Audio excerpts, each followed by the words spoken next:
the terminology of awakening is perfect for what's happening on the planet. So many of us are having this spontaneous aha moment. It is this aha moment when we're seeing what is truly going on the planet. We're truly understanding our human potential. We're truly understanding our individual infinite potential and our connection to the infinite and the divine. At the same time, we're noticing and becoming more aware of the corruption around the planet. We're becoming more aware of the mind games that are played by the media. We're becoming more aware of the mind games that are played by our political leaders, that are played by leaders within any particular movement or religion. These subtle ways of influencing people to, perhaps into some type of mind control and a, how shall we say, a Pavlovian way of reacting to certain things. When we are going through this awakening, we realize, oh yeah, I'm not falling for that again. One of my favorite memes that are going around Facebook, especially the political aspect, is that picture of three check boxes, and one of them says Republican, the other one says Democrat, and the last one says awake, I'm not falling for that again.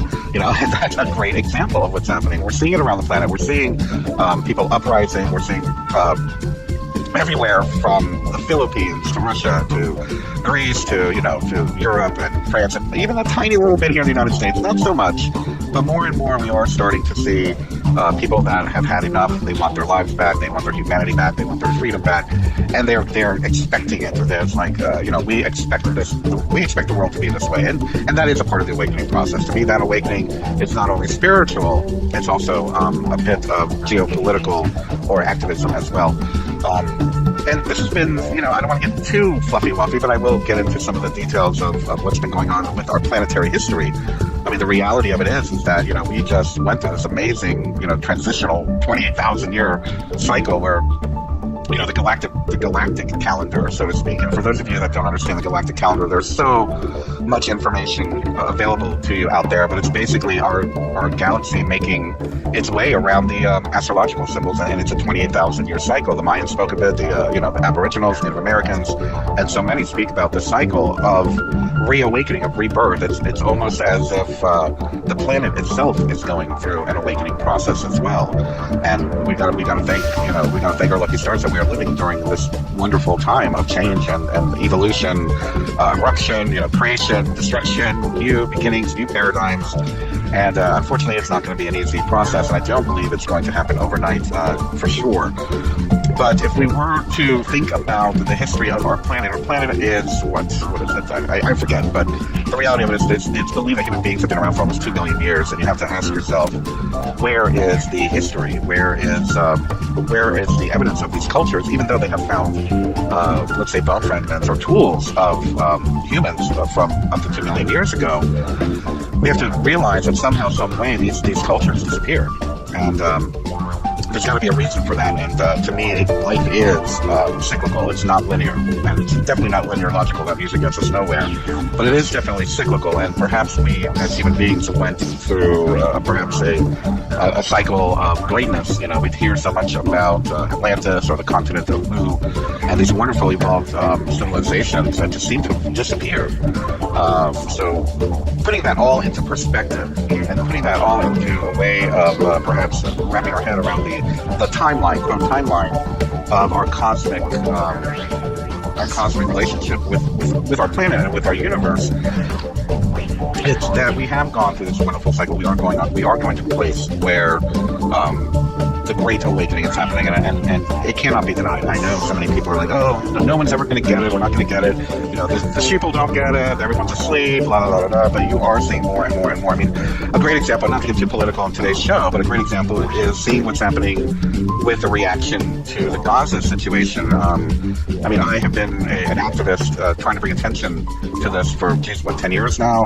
I know many of us in the activist world, this has been an issue for us, but now we're seeing so many more people becoming aware of the situation, of the apartheid situation that is going on, and even the Israelis are aware of it now and are not following blindly their state, the leader, Netanyahu. But again, I don't want to get political, but to me that is an example. If you want to look at the reality of people waking up to their humanity, waking up to our global community, I would say that's a great way to take a look at it, because the world is standing with Gaza, and unfortunately the United States government is the only government that is blindly staying with Israel. But again, this is not about that situation. That was last week's show. But again, the example that we are awakening, so that's what I was trying to talk to you about. Now, many of us are So what happens when you're going through the awakening? What is happening to us? Do we go through this aha moment? Are we getting psychic powers? Are we becoming able to be telekinetic? I mean, there's so many questions and so many different things that happen to us that it's very different for everybody. And I think people need to understand that what is happening with you in your life and your attention could be very different to what's happening to somebody else.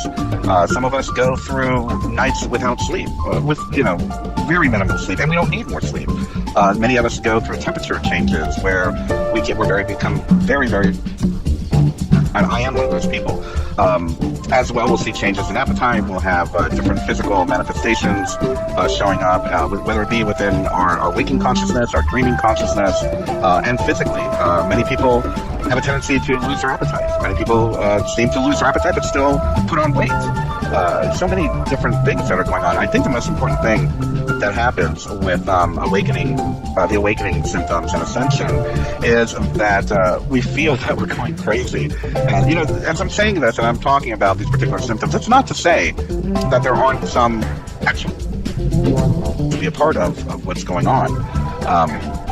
I think the most important thing that happens, or I feel the most important thing that happens to us when we're going through the awakening process, is that we know that something is happening, that something is changing. We're feeling different, and that we really can't explain it.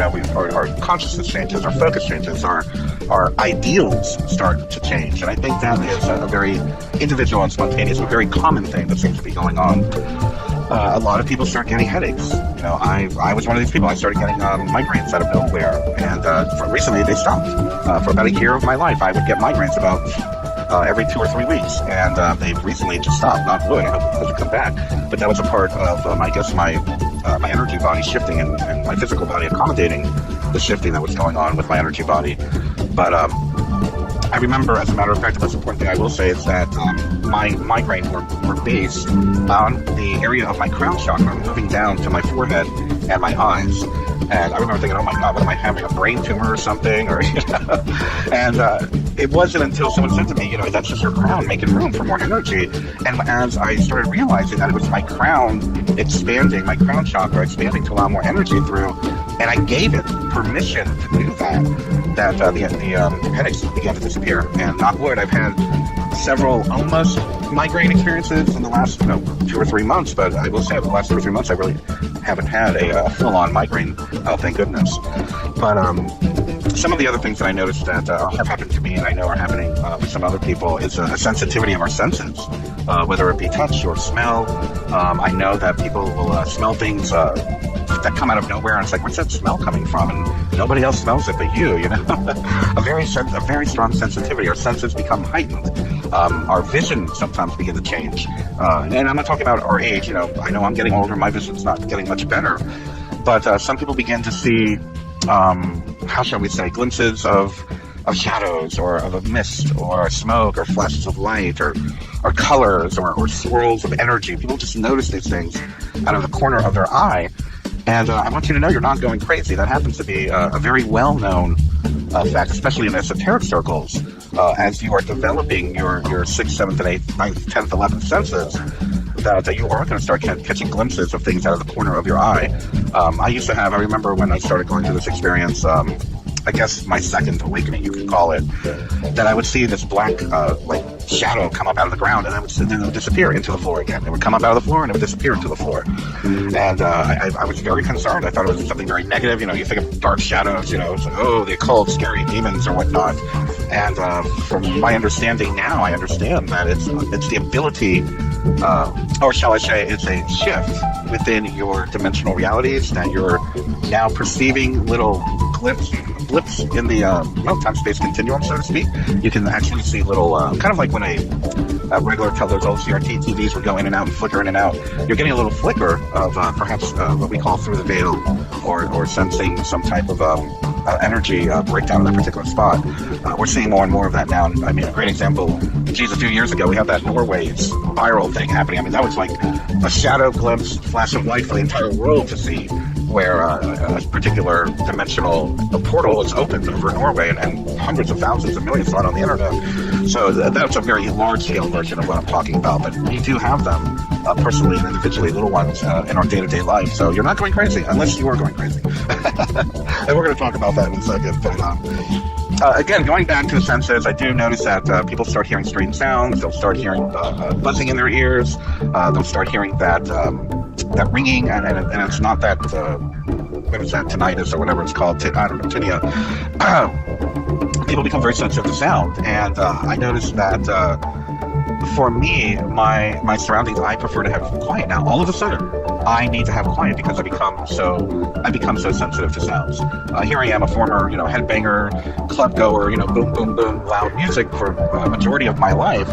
And over the last several years, it's like I can't take loud sounds. I've become very sensitive to them, especially. I just find it very distracting. I guess that's a better word I can say. For me, it's become very distracting. I need to have complete silence around me. I prefer to have complete silence around me. I even get aggravated when the birds are chirping. It's like, oh my God, just quiet. It just becomes. I've become very sensitive. So I actually, what I do is I like to have white noise. And for anybody that's going through this, let me share with you. I turn my AC on fan only. I don't have the AC running, but I have the little buzzing of the fan in the background, the little vibration, and that kind of cancels out all the external sounds of the small city that I live in, and the dogs and the birds and everything else that's around. But it's not to say I don't love nature. I love nature. But my sensitivity to sound has really made it very difficult. So again, here I am talking about symptoms, and I'm just sharing this with everybody because I want everybody to know that, maybe there is a reason, and maybe that reason is because you are going through this awakening. And why do we have symptoms? Okay, let me touch on that because we only have a few more minutes in this segment. I could go on and on about symptoms. By the way, there are dozens of websites with symptoms. As a matter of fact, we have several posts on the GIC.org with symptoms of a shift, symptoms of ascension, symptoms of the awakening, and there's plenty of material out there for you to look up. But let me explain a little bit of why we're getting these symptoms. I mentioned earlier about the energy body shifting. Everyone says, well, it's the energy body. Well, your energy body is, to put it in a way that maybe everyone might be able to understand. Think of chi. We all heard of chi. Think of the meridians of energy lines that are moving through your body. If you know anything about martial arts, or if you know anything about Eastern medicine, or acupuncture, or Reiki, or anything like that, you're gonna know a little bit about the fact that we do have a quote unquote energy body, that the chi or the ki or the prana or the Reiki or whatever you want to call it is constantly moving through. It is the energy, the universal energy of life force energy, some people call it. And this life force energy is constantly moving through us. Now, as we are ascending, and I'm going to get into ascension in just a few moments, as we are ascending, as our consciousness is elevated to a higher vibration. Now, let's be a little scientific here and to say that the Earth itself is now vibrating at a higher frequency. This has been proven over and over again over the last decade or so. So as the Earth is vibrating at a higher frequency, and as our consciousness begins to ascend, to evolve, and our clarity and our awareness begin to function at a higher vibration, our physical body needs to compensate for that. Our DNA needs to compensate for that. Our energy body is expanding. Our energy body is making the adjustments needed to allow this new higher frequency to move through us. So in order for these higher frequencies to begin to move through us, your crown's going to open a little more, your chakras are going to spin a little faster, and because of that, some of these symptoms may be a part of it. I remember even way before I started studying the awakening symptoms and ascension, I'm a certified Reiki master, and as a Reiki master, I couldn't help but notice that when we would initiate a new practitioner, I just did 6 new ones this past weekend, and even this past weekend I was told by some of them, oh my goodness, I was very nauseous for the next 2 days, or my ears were buzzing and burning for the next several days, or I was crying for 5 hours after the attunement process. Again, it's the same exact thing. If anybody knows anything about the attunement process with Reiki, it's allowing the energy body to expand. Well, here we're having a global attunement. Think of it like that. It's a global attunement, and it's the Earth vibrating at a higher frequency, which in turn is going to cause humanity to vibrate at a higher frequency and cause these weird individual physical symptoms like, runny nose or headaches or, diarrhea, whatever it is, changes in appetite, intolerance to certain foods, chemical sensitivity, sleep patterns, sporadic sleep schedule, etc., etc., etc. That is a part of it. But again, that's not to say that that's the reason why you're having these. So if it's persistent, I would probably go to a doctor, or if you have the ability to speak to a healer or something, speak to them.